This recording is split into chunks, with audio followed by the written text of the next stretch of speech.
예, 여러분 반갑습니다.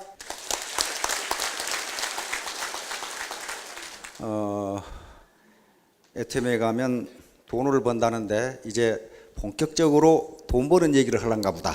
그러는데 저는 돈 버는 얘기를 안 합니다. 일반적으로 학문에는 빛을 주는 학문이 있고 밥을 주는 학문이 있습니다. 빛을 주는 학문은 철학이라든가 종교, 역사, 문학 등이 우리 인간에게 빛을 줍니다. 밥을 주는 학문은 실용학문입니다. 경제학이나 경영학 또는 공학, 의학, 법학 등이 이제 밥을 주는 학문인데요. 교육도 마찬가지입니다. 빛을 주는 교육이 있고 밥을 주는 교육이 있습니다. 항상 교육은 두 개가 밸런스가 유지돼야 됩니다. 밥을 주는 교육만 하게 되면 그럼 배부른 돼지가 되거든요. 빛을 주는 교육만 하게 되면 배고픈 소크라테스가 돼요. 그럼 기왕이면 배부른 소크라테스가 되면 좋잖아요. 그래서 우리 애터미에서는 빛을 주는 교육과 밥을 주는 교육을 동시에 진행합니다. 통상 일반적으로 대학에서는 많은 교수들이 있지만은 매우 정확한 얘기를 하는 데는 전혀 도움이 안 되는 얘기만 하는 교수들이 있어요. 그러나 굉장히 정확합니다. 어떤 두 젊은이가 열기구를 타고 세계 일주를 하는데 자기들이 지금 어디쯤 오는지 몰라서 어떤 도시에 열기구를 내렸습니다. 마침 거기가 학생들이 있는 거로 봐서 대학이 아닌가 싶었어요. 그런데 그때 마침 아주 근엄한 노신사가 걸어오는 것이 보여서 한 젊은이가 선생님, 저희가 지금 어디 있습니까? 이렇게 물으니까 교수가 노신사가 이상하던 듯이 바라보면서 이 사람들아, 자네들은 지금 기구 안에 있지 않는가? 그 말을 듣고 다른 젊은이가 저분은 교수임에 틀림없네. 매우 정확하지만 우리에게는 아무런 도움이 안 되니 말이야. 그런 경우가 많아요. 한 몸무게가 한 80kg 되는 아가씨가 다이어트를 하기 위해서 의사를 찾아갔습니다. 의사가 묻는 말이 지금 몇 킬로그램이십니까? 80kg인데요. 그럼 몸무게가 적게 나갈 때는 몇 킬로그램입니까? 그러니까 이 아가씨가 우리 엄마가 그러는데요. 3kg 나갔다는데요. 그 매우 정확하지만 의사한테는 아무런 도움이 안 되는 그러나 우리 애터미는 항상 빛과 빵을 동시에 주는 교육을 진행합니다. 오늘 신문을 보니까 미국의 이 근 위축증, 루게릭병인가 걸린 그 꼬마 아가씨 있죠? 꼬마 아가씨가 우리 K-팝 스타를 만나기 위해서 우리나라에 왔다는 뉴스를 받고 이 신문에 크게 났습니다. 샤이니를 만나는 사진인데 휠체어를 타고 이게 지금 어떻게 된 사연이냐면요. 캐나다의 재벌, 캐나다 세 번째 부자라고 그러니까 어마어마한 부자일 거예요. 그분이 몸이 아파서 병원에 치료를 받았는데 그 간호사가 굉장히 친절하게 해줬어요. 여러분들 간호사 그는 아가씨 생각하는데 할머니입니다. 66세 할머니. 미국은 그렇죠. 미국이나 캐나다 다 그래요. 스튜어디스 그러면 아가씨 생각하는데 스튜어디스가 백발이 허연 할머니가 나타나죠. 그런데 이 할머니 간호사가 그 재벌에게 굉장히 친절하게 잘해줬어요. 그 재벌이 혹시 소원이 없느냐? 내 소원을 들어주겠다.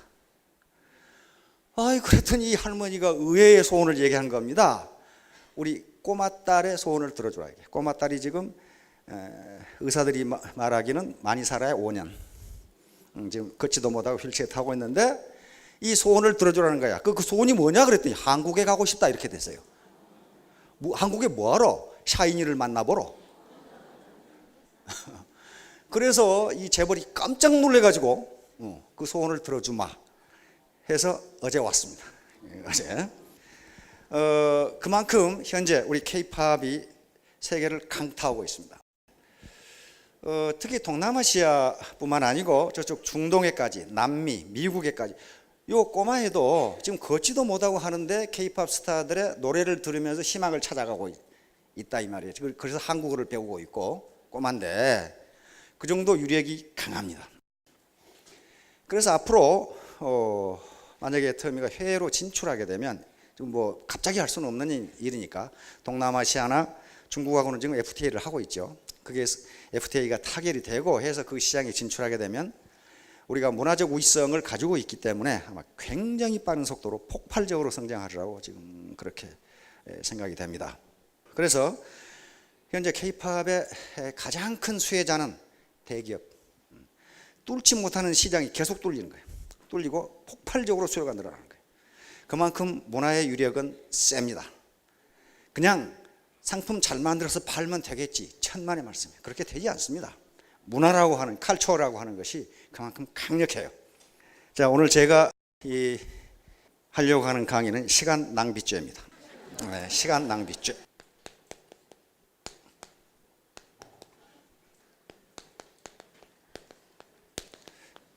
시간 낭비죄.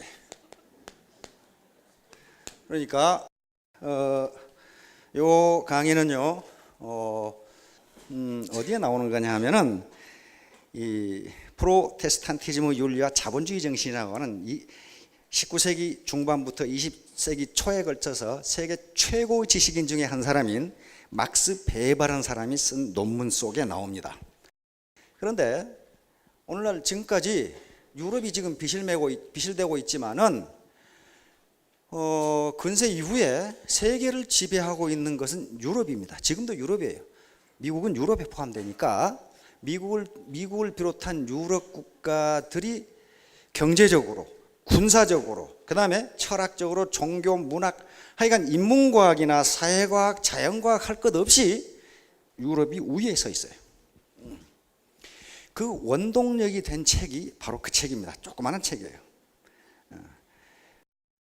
그걸 우리말로 번역하면 청교도 윤리와 자본주의 정신입니다. 정신이에요, 정신.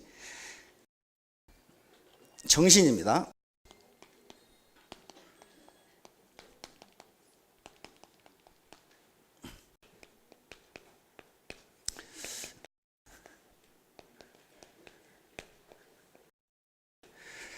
그러니까 여기에 자본주의 정신이 나온단 말이에요. 청교도, 이건 청교도입니다. 종교개혁 이후에 청교도 윤리입니다. 청교도 윤리가 어떻게 자본주의 정신과 연결되느냐 하는 문제예요. 그런데 이 책에 아주 중대한 말이 나와요. 죄 중에서 가장 무거운 죄 중에서 가장 중죄가 무엇이냐? 시간 낭비죄. 이렇게 딱 나와요. 시간 낭비, 시간을 낭비한 죄. 그 시간을 낭비한 죄는요, 그 죄값은 누가 치러요? 본인이 치러요. 본인이. 그게 뭡니까? 빈곤, 좌절, 무직, 그다음에 불건강, 시간을 낭비한 죄예요. 어떤 사람은 대학을 졸업하고 오라는 데가 너무 많은데 어떤 사람은 오라는 데가 없어. 대학에서 시간을 낭비한 거예요. 그 죄값은 아무도 치르지 않아요. 자기가 직접 치러요. 그런데 막스 베버라는 사람인데, 막스 베버라는 인물인데 왜 시간을 낭비한 죄가 중죄 중에 중죄냐? 그것은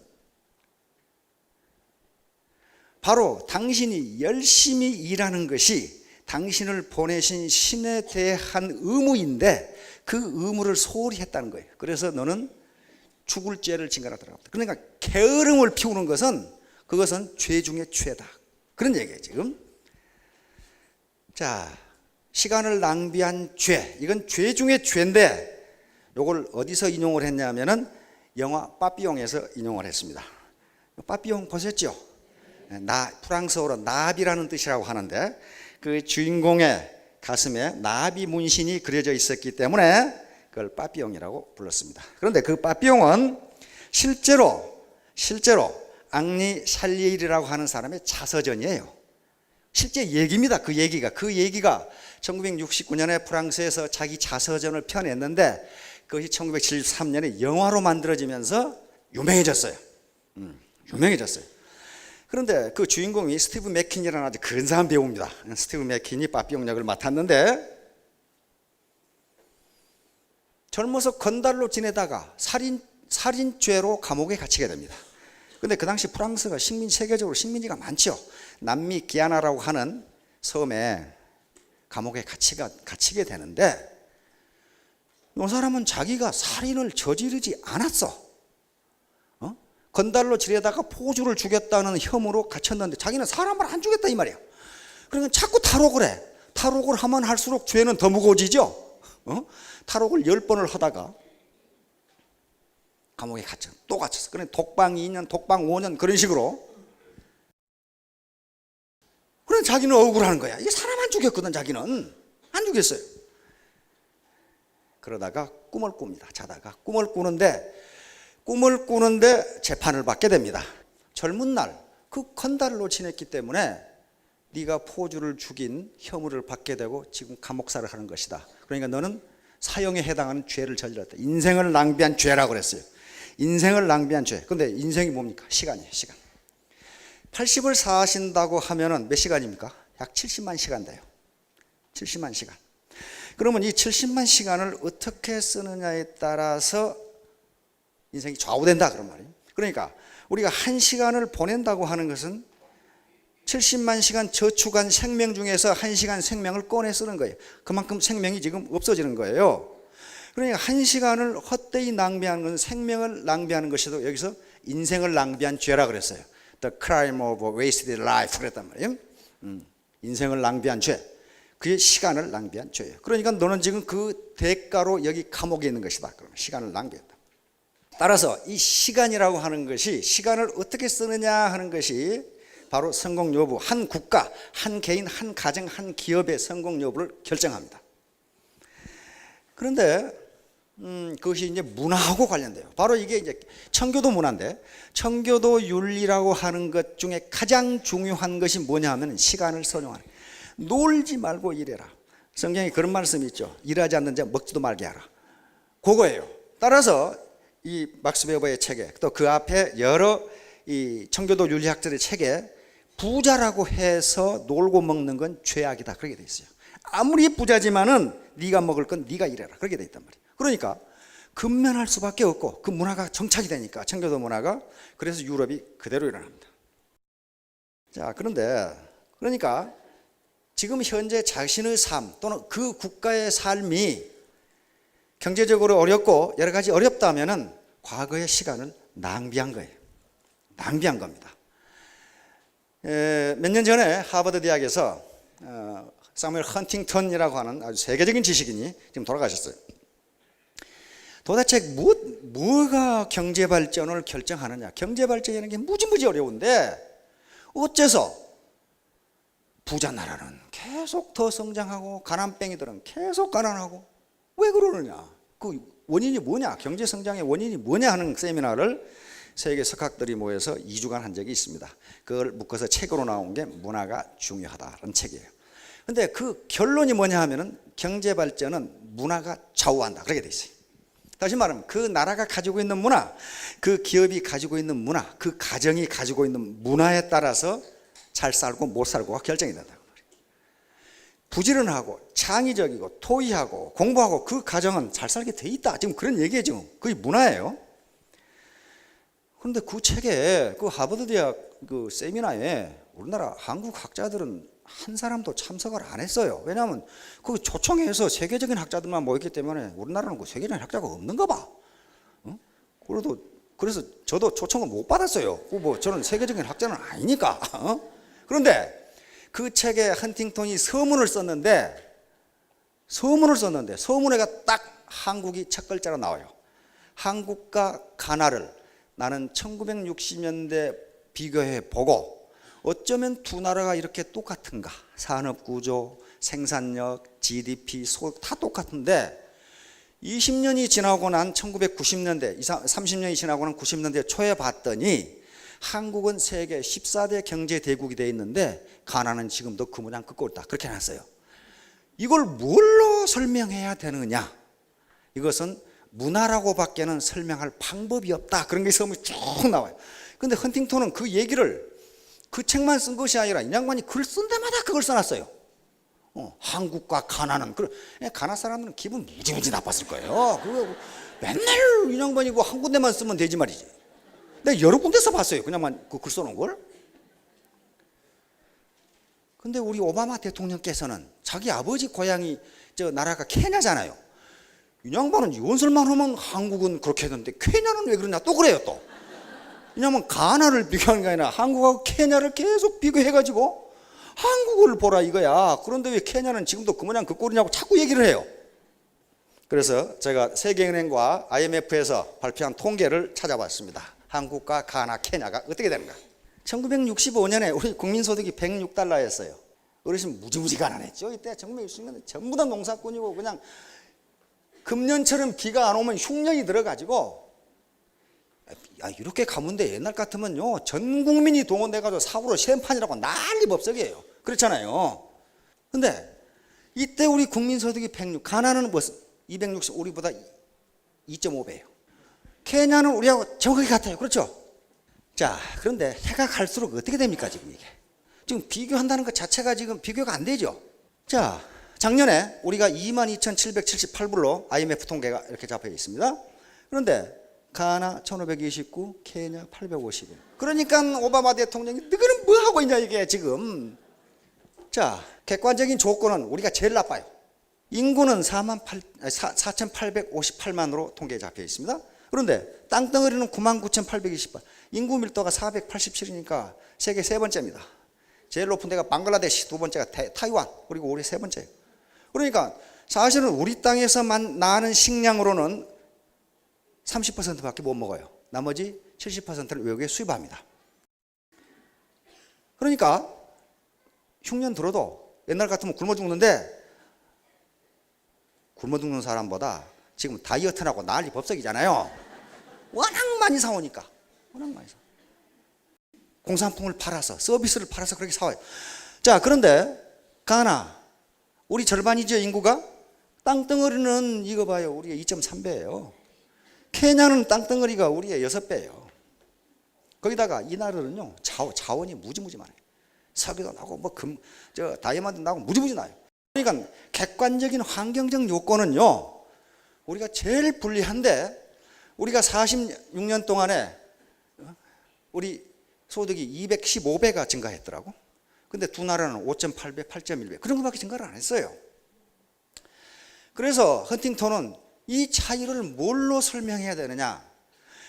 자원이라든가 환경이라든가 인구라든가 그런 거는 설명이 되지를 않는단 말이야 지금. 그럼 원조를 덜 해줬느냐? 선진국들이 아프리카에 원조 무지무지 해줬어요. 그런데 이게 밑빠진 독에 물붓기야. 이걸 뭘로 설명해야 되냐? 헌팅턴 결론은 이것은 문화라고 밖에는 설명할 방법이 없다. 그러면서 가나가 또 기분 나쁘게 생각할까 봐 한국은 경제가 발전하고 성장할 수 있는 문화를 가지고 있지만 가나는 그렇지 않은 측면이 있다. 딱 일어났어요. 그러니까 한국은 그동안에 시간을 선용했고 두 나라는 시간을 낭비한 거예요. 그 시간을 낭비한 죄가 지금 빈곤이라는 함정에 빠진 거예요. 그러니까 모든 인간에게 가장 공평하게 주어진 게 시간인데 이 시간을 어떻게 활용하냐에 따라 어떤 나라 또는 어떤 개인은 기적을 이뤄내고 어떤 나라나 어떤 가정 어떤 개인은 절망에 빠진다. 그런 말이에요 지금. 시간은요 부자라고 해서 더 많이 주는 것도 아니고 가난한 사람에게 덜 주는 것도 아니에요. 똑같이 주는데 똑같이 주는 시간을 누가 더 효율적으로 생산성을 더 발전하냐에 따라서 결과가 달라진다. 지금 그런 얘기입니다. 지금 그래서 요 문화인데 요 문화가 뭐하고 관련되느냐 하면 전부 시간을 어떻게 활용하느냐. 필리핀에 가보셨으면 알겠지만은 도대체 젊은 애들이 학교에 가는 놈이 없어. 맨날 자빠져 놀아. 게을러 터져가지고 와 그놈들 무슨 부럽고 싸는데 보니까 이건 거북이 기어가는 것 같아. 우리 같으면 신경질을 쓴 건가 한나절에 뚝딱 해치우는 것을 그러고 앉아 있어요. 뭐예요? 시간 낭비야. 시간 낭비. 학교에 가서 공부하고 운동하고 뭘 배우고 그럴 나이에 전부 놀고 있어. 전부 놀고 있어요. 그건 뭐예요? 절망적이라는 거예요. 절망적. 그 시간 낭비예요. 그 시간 낭비죄를 스스로 질 수밖에 없어요. 이거 보세요. 각 나라가 환경이 또 다 다르니까 뭐 환경 때문에 그렇다 이렇게 이야기할 수가 있는데 그렇지가 않다 이 말이에요. 미국 등 세계 각국에 이민한 한국인들을 치고요 못 사는 사람이 없어요. 굉장히 열심히 일해요. 세계 각지의 중국인들 간 곳마다 차이나타운 만들어 놓고 다 잘 살아요. 유대인들은 더 잘 살아요. 세계 가는 곳마다 더 잘 살아요. 그러면 그 지역에 있는 그 본토민보다 더 잘 살아, 이 사람들이 가가지고. 그렇죠? 그럼 환경 탓을 할 수가 없잖아요. 외부에서 굴러온 돌이 박힌 돌보다 더 잘 살아. 그럼 그들이 가지고 있는 문화가 그 토착 문화보다 바로 성장에 더 유리한 문화를 가지고 있다는 거예요. 미국에 있는 멕시칸, 스페니시 아프리카인들 굉장히 가난해요. 자, 그 다음에 북미, 즉 미국하고 캐나다하고 중남미 국가를 비교해 보면 미국과 캐나다는 세계 최고의 선진국입니다. 소득이 제일 많은, 가장 많은 국가 중에 하나예요. 그런데 북미나 중남미나 전부 다 이민 국가들입니다. 본토인들이 아니에요. 그렇죠? 저쪽 유럽에서 건너왔어요.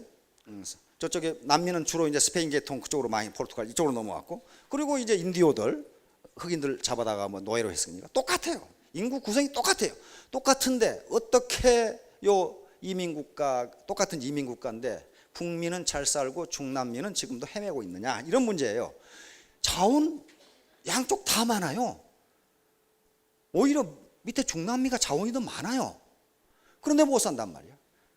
그래서 그 세미나에서 결론도 남미의 경제적 정체는 문화로밖에는 설명할 방법이 없다 그랬어요. 그러니까 남미 학자들이 노발대발 해가지고, 그런데 지금은 다 인정해요. 맞다. 그래, 맞다. 우리 문화는 경제 성장과 잘 맞지 않다. 뭐 이렇게 돼 있어요. 자, 일본과 독일 2차 대전 때 제일 많이 부서진 데가 두 나라예요. 그렇죠? 독일은 거의 완전히 황폐화됐고 일본도 그렇고. 그런데 어떻게 되어버렸습니까? 전후에 2등, 3등의 경제대국이 되어버렸어요. 이 나라 국민들이 가지고 있는 이런 정신들입니다. 근면, 준법 정신, 장인 정신, 기업가 정신, 정직과 신용, 시장윤리와 신용, 이런 것들, 이런 문화가 그 동일한 시간을 생산성이 높게 만들어줬다, 그런 얘기예요. 지금 다른 이 두 나라가 자원이 많습니까? 우리하고 똑같아요. 자원 없어요. 전부 수입해야 돼. 그런데 이렇게 됐어요. 체제도 하나의 문화를 제약하는 요인으로 작용해요. 가장 전형적인 예가 우리하고 북한이에요. 민족 같지요, 역사 같지요, 마을 같지요. 오히려 자원은 저쪽이 많아요. 그렇지 않아요?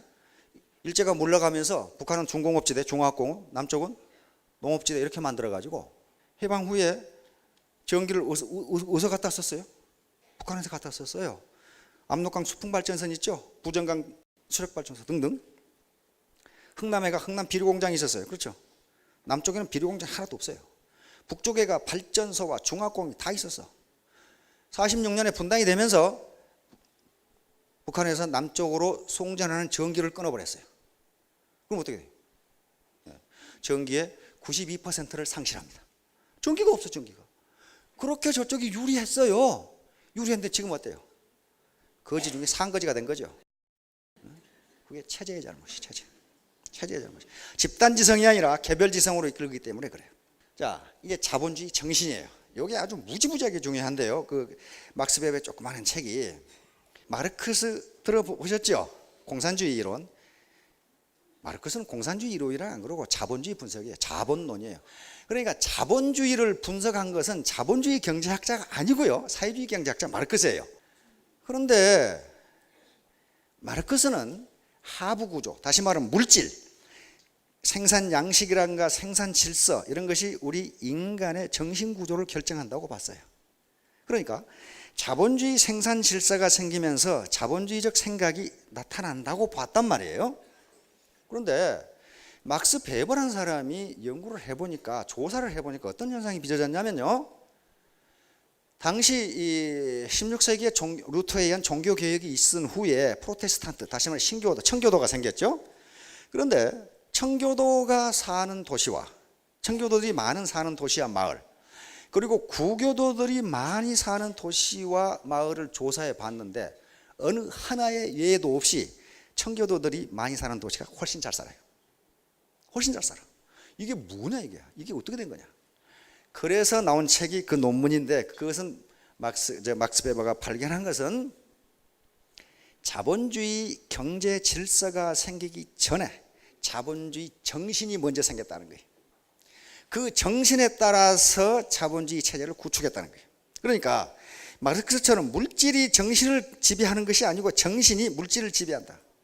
그걸 실증적으로 밝혀낸 거예요. 그래서 결국 우리 공산주의는 망했죠. 그게 아주 공산주의의 모순을 지적할 수 있는 아주 결정적 이론적 도구가 됩니다. 그러니까 이 자본주의 정신이 뭐냐 이게. 자본주의 정신이 바로 청교도 윤리예요. 부자가 되고 잘 살려면은 그냥 아무렇게나 해서 되는 것이 아니고 그 경제 활동 밑바닥에 어떤 윤리가 있어야 된다. 윤리 도덕이 깔리지 않으면 그건 절대로 잘 살 수 없다. 그런 얘기예요 지금. 근데 서구가 이렇게 지금 세계를 지배하고 있는 것이 이 자본주의 정신이에요. 다시 말하면 그 자본주의 정신이 뭐냐 하면은 청교도 정신입니다. 자, 이제 먼저 아담 스미스부터. 아담 스미스는 잘 아실 겁니다. 국부론, 도덕 감정론이라는 책을 유명한데 여기서 바로 자유시장경제, 자본주의 시장경제의 이론적 그리고 사상적 배경을 명확하게 밝혔어요. 그래서 이 양반을 경제학의 아버지 또는 경제학의 시작 이렇게 이야기하는 게 이 양반 이전에는요 중상주의라는 게 있었습니다. 중상주의는 상업을 통해서 부를 획득해야 되는데 부는 무엇이냐? 국가의 부는 국부는 금은보석이다. 요걸 많이 가진 나라가 부자다. 그렇게 생각했어요. 금은보석. 그리고 국가가 잘 사는 것과 국민이 잘 사는 것은 양립할 수 없다. 국가가 부강해지려면 국민을 사정없이 수탈해 가지고 국민을 못 살게 만들어야 국가가 부강해진다. 그렇게 생각했어요. 그러니까 국민의 경제적 복지와 국가의 부강은 서로 길이 다르다 그런 말이에요. 그래서 무지무지하게 백성을 착취를 했어요. 그 다음에 무역이라는 것은 상호 이익이 되는 무역은 없고 한 나라가 다른 나라를 착취하는 게 무역이다. 그렇게 생각해서 사정없이 금은 보석을 끌고 왔어요. 아담 스미스는 그게 아니라고 생각해요. 아담 스미스는 경제학자가 아닙니다. 이 사람은 도덕철학자예요. 그 당시 경제학이라는 게 없으니까 도덕적으로 그것은 옳지 않다는 거예요. 그리고 국민에게 경제적 자유를 주는 것 이것이 도덕적으로 옳다는 거예요. 옳고 경제적 자유를 주면 정부가 통제하는 것보다 훨씬 경제가 효율적으로 돌아간다는 거예요. 그걸 여러 가지로 증명을 했습니다. 그리고 국가의 부는 금은 보석이 아니고 노동 생산물이다. 다시 말해 오늘날 GDP 국민소득 개념입니다. 국민이 일해서 생산한 것이 국가의 부지 어떻게 금은 보석이 국가의 부냐 그런 얘기예요 지금. 그 다음에 국가 간의 무역도 상호 이익이 되는 무역이 가능하다. 이게 자유무역 이론입니다. 그래서 이 양반이 이게 가장 유명한 게 보이지 않는 손입니다. 모든 사람들이 자신의 이익을 극대화하기 위해서 행동하면 합리적으로 행동하면 사회 전체적으로도 좋다. 그런 말이에요 지금. 그러니까 정부는 가능하면 국민들의 경제생활에 개입하지 말라 하는 그런 얘기입니다. 이게 바로 그 국부론 초판 1776년에 묘하게도 이 책이 나오면서 미국이 독립을 했죠. 그래서 미국이 세계 최강의 자본주의 대국이 됩니다. 다음 존 바르트인데 그냥 우리가 지금 자본주의 경제체제, 사회주의 경제체제, 경제체제라는 것을 만들어낸 사람이에요. 우리 국가 전체의 어떤 경제를 분석을 해야 되겠는데 이게 뭐냐 이게. 그래서 경제체제의 개념을 만들어냈어요. 우리는 자본주의다, 내는 사회주의다. 자, 그래서 자본주의가 뭔가 하는 것을 규정한 사람이 존 바르트라고 하는 독일의 최고의 지식인 중에 한 사람입니다. 그런데 이 양반 특징이 뒤에 이제 막스 베버가 나오지만은 막스 베버는 청교도 정신, 근면하고 낭비하지 않고 사치하지 않고 저축하고 그리고 투자하고 그것이 경제 발전의 원동력이다. 요 막스하고 둘이 친구입니다. 친구예요. 지금 같이 논문도 쓰고 같이 이런 사람이에요. 그런데 이 양반은 제목이 뭐예요? 사랑과 사치와 자본주의. 천만의 말씀. 그렇게 전략해가지고는 자본주의가 망한다. 사정없이 사치하고 소비해야 자본주의가 살아남는다. 탁월한 생각이죠. 앞에 사랑이 왜 들어갔냐면요, 자기 마누라 말고 자유스럽게 연애를 해야 그 여자한테 잘 보이게 해서 사정없이 사치품을 사주니까, 그러면 사치품을 만드는 중소기업과 장인들이 먹고 살고 거기에 원료 된 놈들이 또 먹고 살고, 그래서 죄다 먹고 산다. 그래서 부자들은 가능하면 사치를 해야 된다고 주장한 사람이야. 누가 맞아요? 둘 다 맞습니다. 경제개발 초기에는요, 막스 베버처럼 우리 60년대부터 80년대까지 국산품이에요. 저축 그래가지고 매년 상주지요. 저축 모범 누구 그래가지고 어디 일하면서 하루에 된장국 밥 먹고 어쩌고 저쩌고 하면서 몇 천만 원 저축했다. 그런데요, 국민 전체가 된장국 먹고 고무신 입고 그렇게 저축해봐요. 기업이 다 망해버려. 그렇죠? 다 망해요. 그것이 공황이라고 하는 겁니다. 불황 또는 공황이라고 하는 거예요. 그걸 전략의 역설이라고 합니다. 전략하면 좋을 것 같은데 국민 전체가 전략하면 나라가 망한다, 그런 얘기예요 지금. 그 얘기를 존바르트가 한 거예요. 두 사람 다 맞는 겁니다. 그래서 경제가 일정 수준 이상 성장하면은 반드시 소비가 이루어져야 돼. 그런데 요 말을 이 사람들만 한 거 아니고 우리 박재가 선생이 이런 얘기를 했어요. 실학자 있죠? 정조시대. 경제는 우물과 같다. 퍼쓰지 않으면 말라버린다. 너무 전략하면 국민이 가난하게 된다. 왕은 비단 옷을 입고 금밥그릇에 밥을 먹어야 된다. 그래야 그것을 만드는 놈이 먹고 산다. 그렇게 돼 있어요. 실학자 박재가 선생이 그 얘기를 해놨어요. 벌써. 아담 스미스하고 동시대 인물들입니다. 1700년대 인물들이 똑같은 소리를 해놨어요. 우리 실학자들은 전부 그런 경제 현상을 분석해놨어요. 돈이 있어야 되는데 조선시대에도 전황이라는 게 있습니다. 돈이 없다. 그건 무슨 말이냐면은 국가에서는 동전을 계속 찍어내는데 부자들이 동전이 생기면 전부 항아리에다 집어넣어. 쓰지를 않아. 않으니까 시장에 돈이 없어. 그러니까 어떻게 돼요? 거래가 잘 안 돼. 그럼 뭐가 생깁니까? 물물교환이 생겨요. 물물교환이 생기면 생산이 늘어나지는 않습니다. 조선시대 그게 기록에가 있어요. 돈이 없다. 돈이 지금 국가에서는 계속 찍어내는데 돈이 없다. 돈이 어디 갔냐 이게 지금. 왜? 전부 항아리 속에 다 들어있어. 항아리 속에. 그래서 한국은행에서 돼지정통에 돈 넣지 말라는 게 그겁니다. 왜 그걸 돼지통에 넣었냐 이거야. 한국은행에 갖다 놓지. 돈이 은행으로 들어가야 돌잖아요. 근데 거기 놔두면 돈이 사장돼 버려요. 그래서 돈이라는 게 창고 속에 쌓아놓는다고 되는 일 아니에요. 그래서 전번에 그걸 보니까 TV 토론을 보니까 우리나라 부패에 대해서 이야기하더라고. 근데 누가 부패인지 어떻게 알아? 알 수가 있어요. 그 교수가 주장하는 게 5만 원권을 그렇게 찍어내는데 5만 원권이 없다 이게 지금. 전부 다 지금 거기다 꼬불 해놓고 있는 거야. 탈세하느라고. 그렇잖아요. 5만 원권이 거의 없어요. 무지하게 찍어내는데. 그거예요. 어딘가 들어가 버려. 여기다 꼬불 해놔버려. 자, 그래서 이제 막스 베버는 이 양반이 쓴 책이 이겁니다. 이게 아주 학자들이 평가하기는 20세기 정신과학 중에 최고봉이라고 이야기하는 책입니다. 몇 페이지 되지도 않아요. 그런데 어떻게 정신이 물질보다 앞서는가를 실증적으로 논증을 해놓은 책이란 말이에요. 이 책에 바로 시간 낭비죄는 죄 중에 가장 중죄이다 이렇게 나와요. 가장 중죄. 일하지 않은 자는 먹지 말게 하라. 부자라도 일해서 먹게 하라. 그 청교도 윤리가 유럽의 경제를 쫙 성장시켜버린 거예요. 게으른 죄가 제일 중죄라 얘기야. 게으른 죄가. 그렇게 나오는 거예요 이게 지금.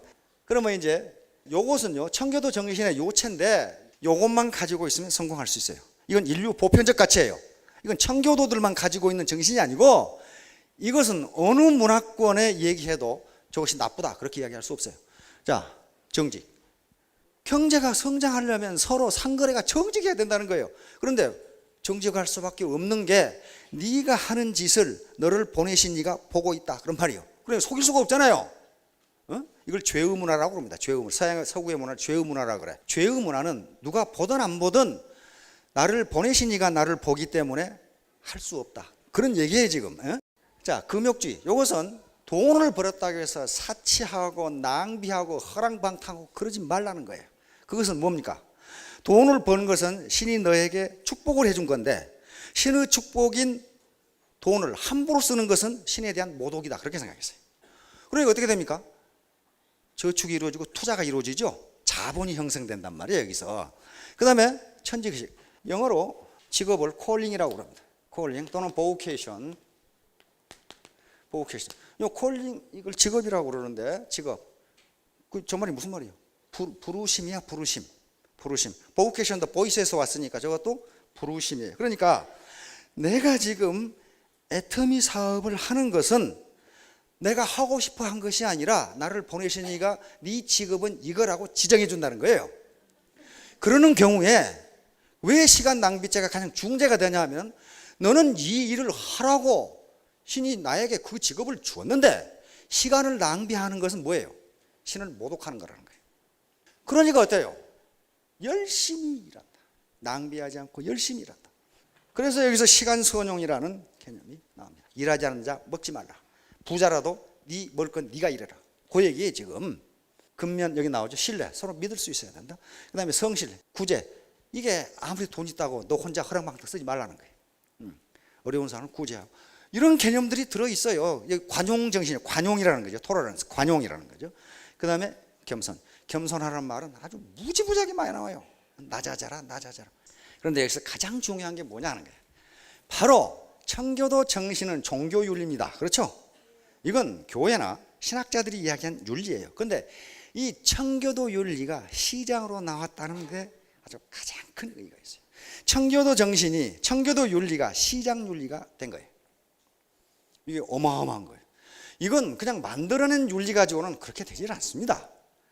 우리도 효도라고 하는 굉장히 형이상학적 가치를 가지고 있었어요. 그런데 그것이 가정 내의 윤리로 끝나버렸어요. 그것이 시장으로 나오지를 못했어. 그래서 지금까지 우리가 많이 헤맸던 겁니다.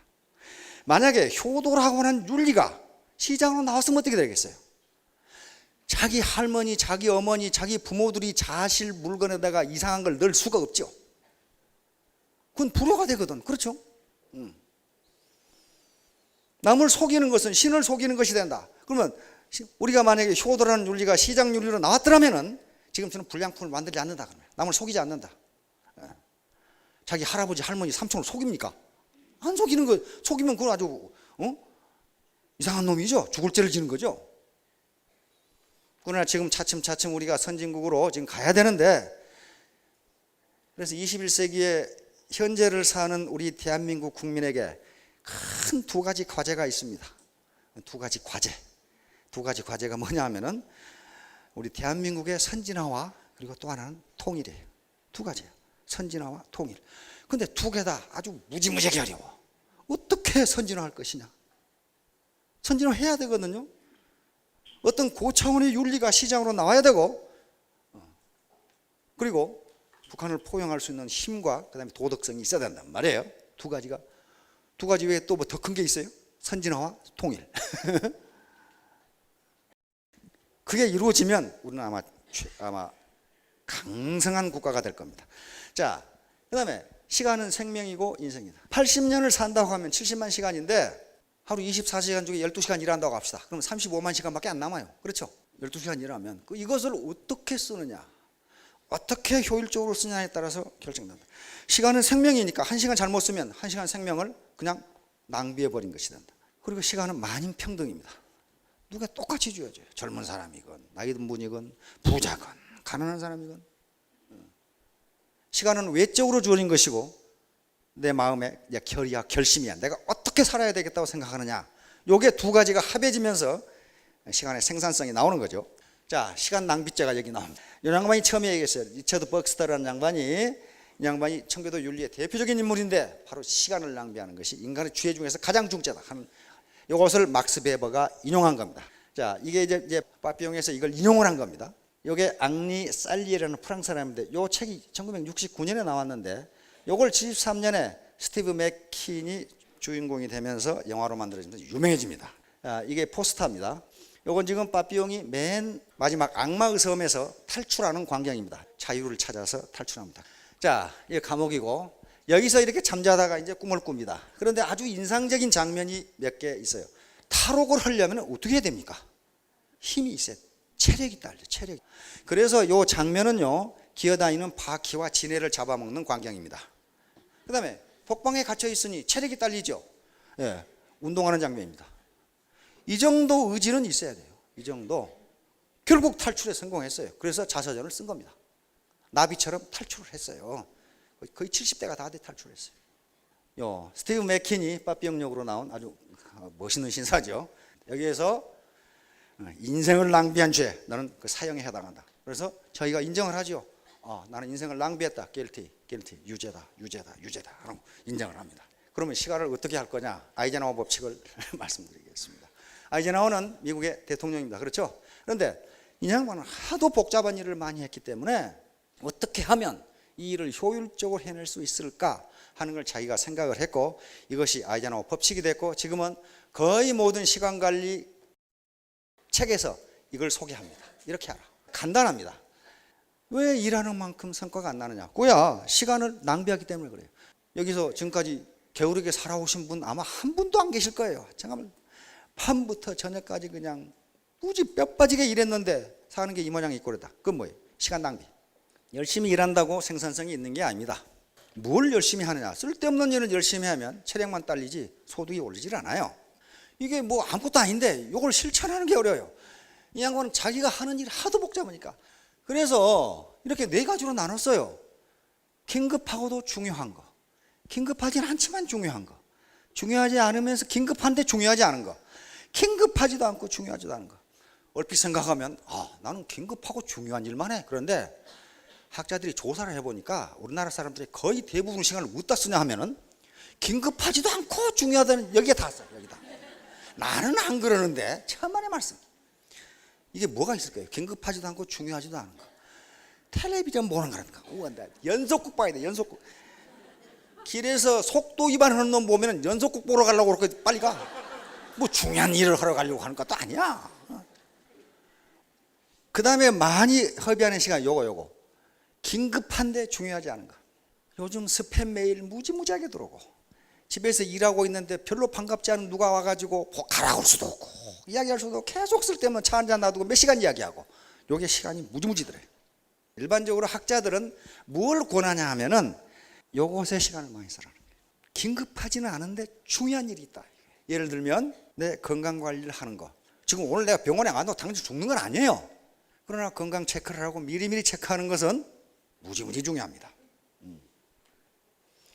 부모님한테 전화하고 뭐 하는 거. 오늘 부모님한테 전화 안 한다고 해서 무슨 부모 자식 간이 끊어지거나 그런 건 없습니다. 그러나 중요한 일이에요. 그렇죠?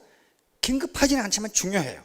그러니까 사업을 하시게 되면 자기 파트너라든가 이런 사람과 교류를 하고 인간관계를 맺고 하는 것이 오늘 당장 않는다고 사단이 벌어지는 것은 아니지만은 그것이 쌓이다 보면 나중에 네트워크가 이상하게 돼요. 인간관계가 이상하게 된다고.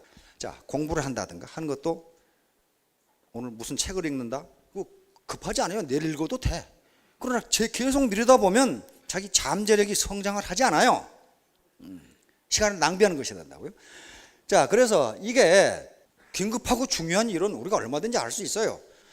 내가 사업을 하는데 거래처하고 무슨 문제가 생겼다. 이건 긴급하고 중요한 얘기예요, 지금. 우리 파트너가 자동차를 타고 가다 자동차가 교통사고가 났다. 이건 긴급하고도 중요한 문제예요, 지금. 그럼 빨리빨리 처리해요. 그 다음에 지금 오늘 5시까지 결제일이 마감이다. 이거 해야 되죠. 상사가 오늘 5시까지 뭐 기한을 해서 올리라고 그런다. 그거 해내야 되죠. 긴급하고도 중요한 일이에요. 그거 안 하면은 인사고과가 형편없이 될 거예요. 이건 긴급하고도 중요한 일은요, 금방 알아. 금방 알죠. 이거 해내야 되겠구나. 그러나 긴급하지 않은데 중요한 일은 잘 몰라. 안 해. 이거 다음에 하지 뭐. 그런 식으로. 아이젠하워는 책상도 이렇게 정리했어요. 하도 서류가 많으니까 이렇게 정리하지 않으면 일이 안 된다는 거예요. A, B, C, D 이렇게 해놓고 이건 지금 해야 할 일. 여기는 다른 이의 도움을 받아야 할 것들. 이건 어떻게 되는 거야? 물어보고 결제하는 것들. 그 다음에 여기는 버려야 할 것들. 어떤 젊은이가 자기가 이렇게 책상 정리를 해봤더니, 집안 정리를 해봤더니 버려야 할 것이 제일 많더랍니다. 그 다음에 여기는 기타 정리 정돈을 통해 처리할 수, 예를 들면 내가 파일에다 처리해놔야 되겠는데 이것도 즉각 하라는 거예요. 놔두면 요거 쓰레기가 된다는 거예요. 즉각. 이런 식으로 매우 간단하게 정리해 두면 된다.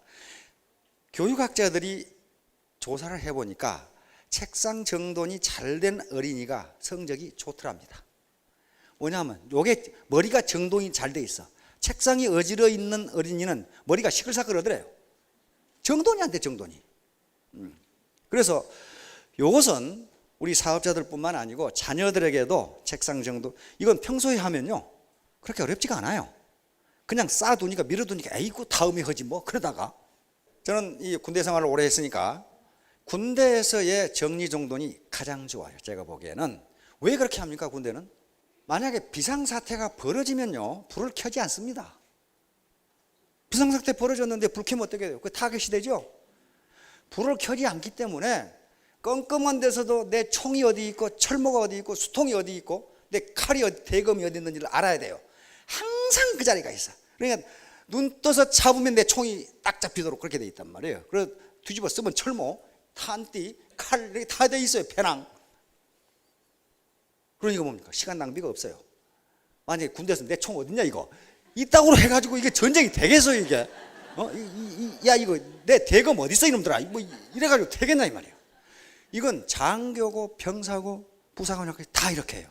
제자리에 반드시 있어. 총은 어디, 철문은 어디, 수통은 어디, 칼은 어디 이렇게 돼 있단 말이에요.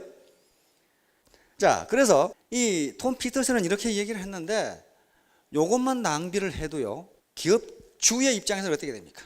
사원들 일명이 25분, 30분만 낭비를 해도 10,000명의 사원을 거느리고 있는 그 양반은 하루에 5,000시간 쏘려보는 거예요. 30분만 해도. 그렇잖아요. 여기 생산성이 떨어져요.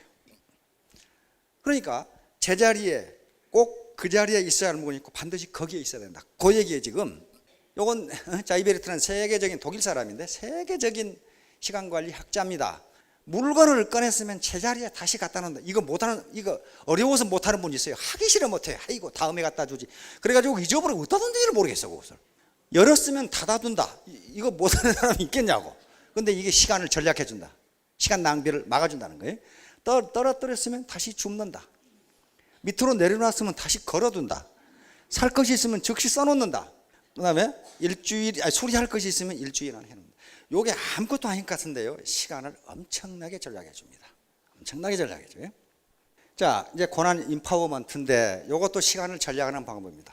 모든 일을 자기 혼자서 하려고 하지 말고 파트너, 스폰서하고 논의해서 하라는 거예요. 이게 논의해서 하라는 거예요. 이게 모든 일을 어떻게 혼자서 다 합니까?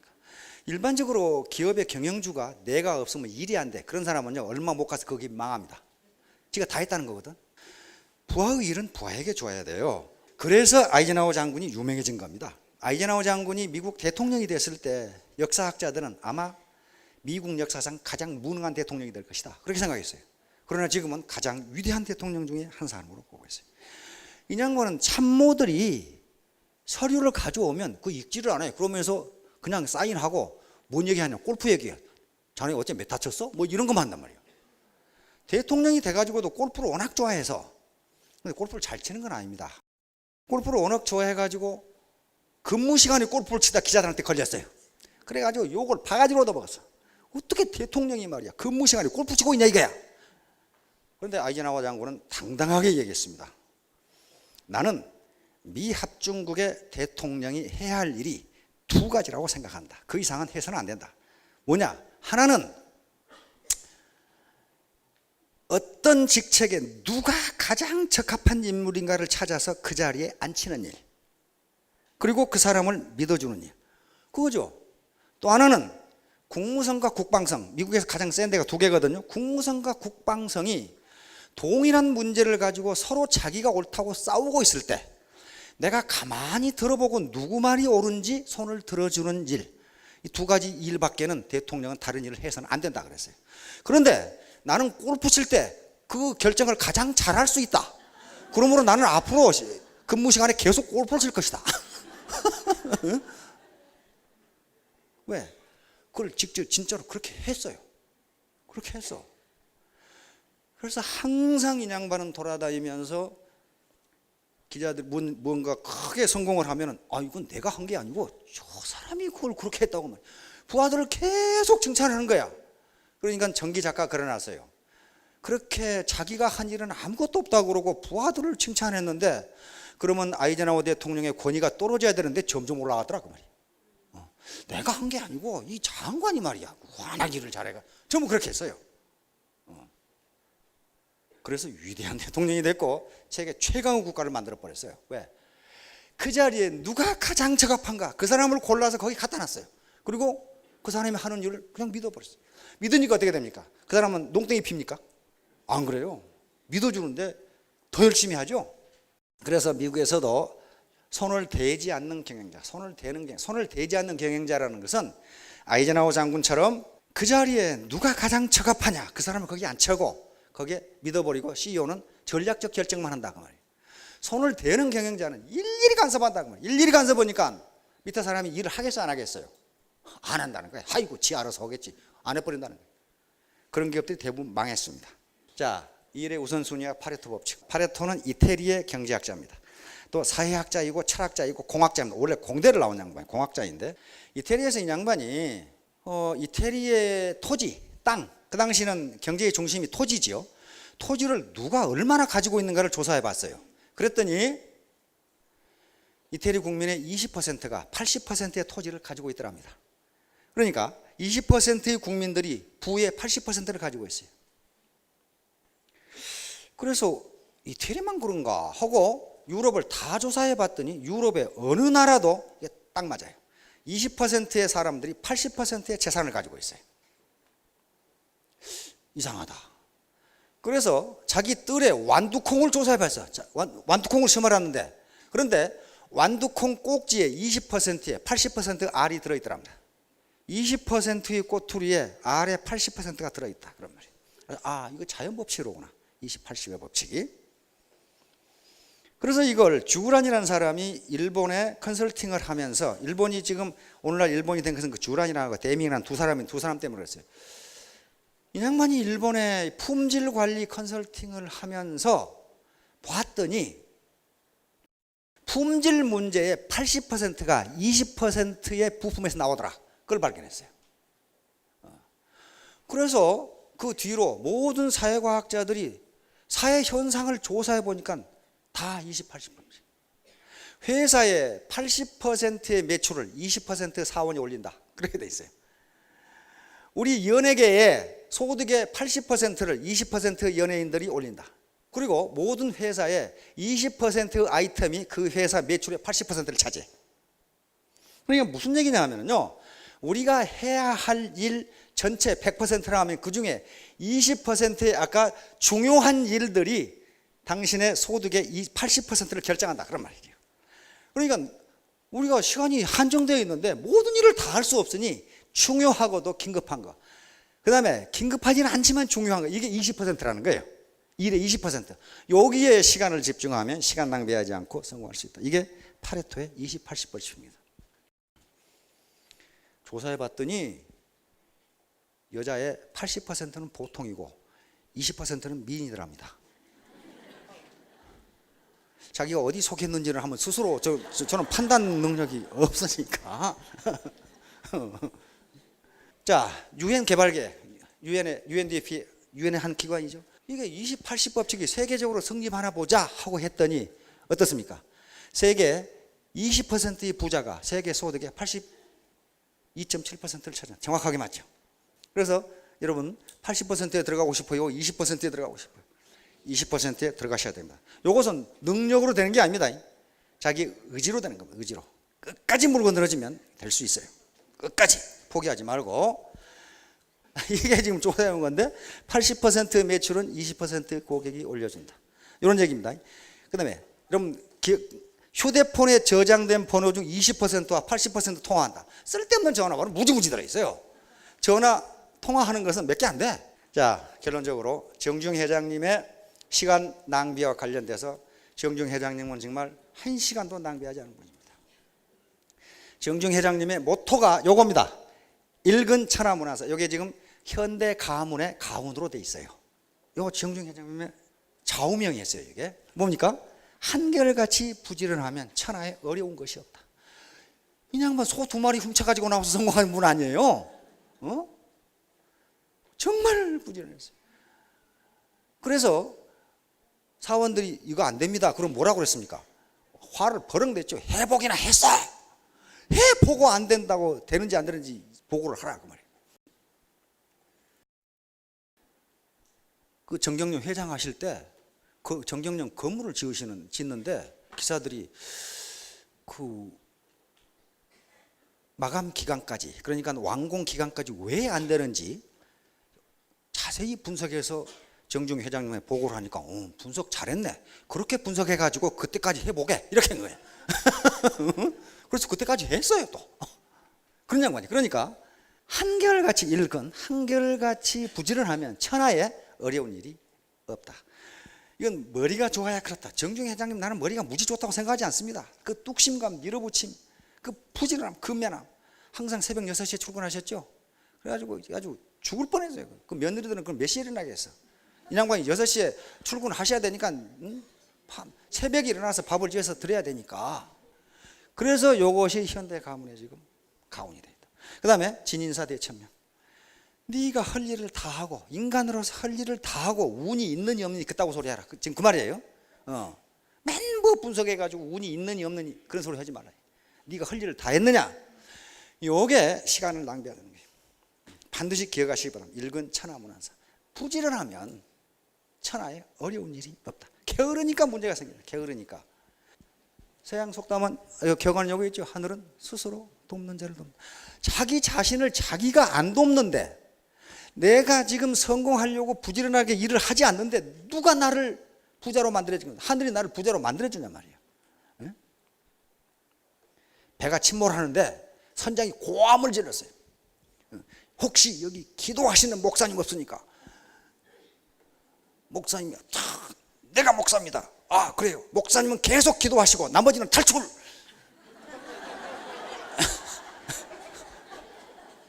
구명 중에 하나가 부족했거든. 그러니까 계속 기도하시고. 기도해서 될 일이 아니야. 그때 배가 가라앉으면 탈출해야지. 에? 하늘은 스스로 돕는 자를 돕는다. 네 자신이 네가 부자가 되겠다고 노력하지 않는데 운이 너를 부자로 만들어주지 않는다. 네가 성공하겠다고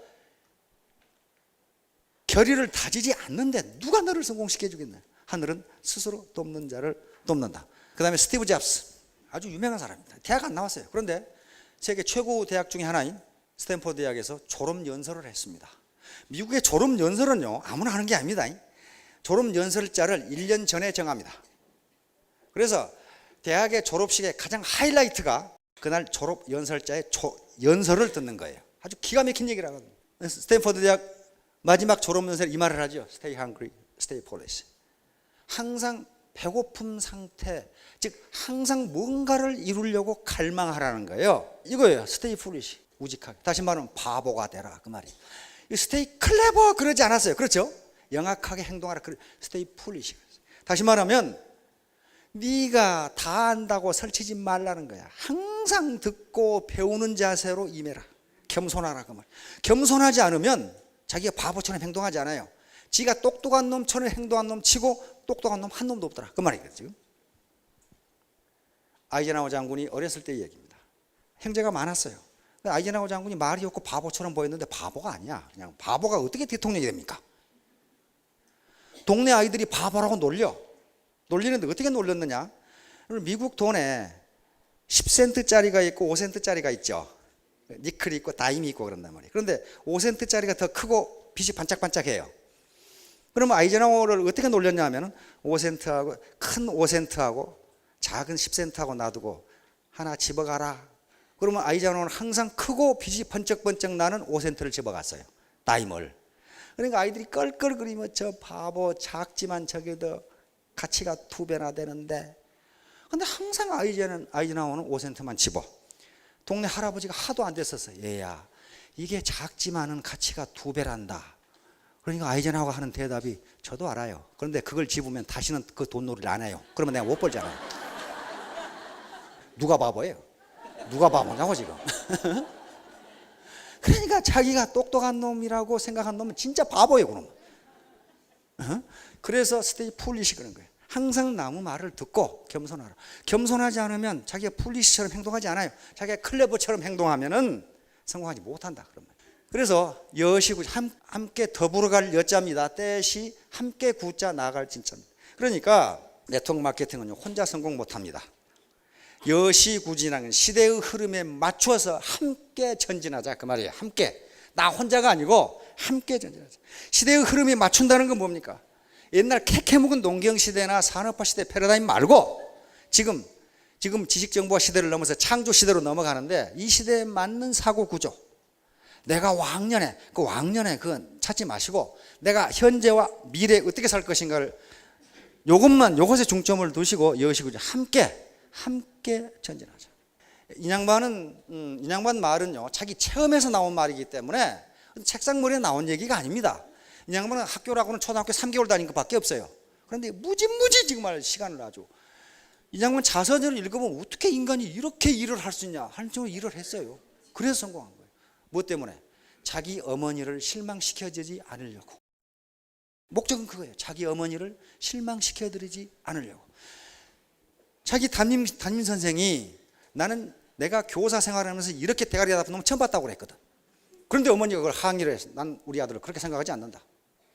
우리 아들은 굉장한 능력을 가지고 있다.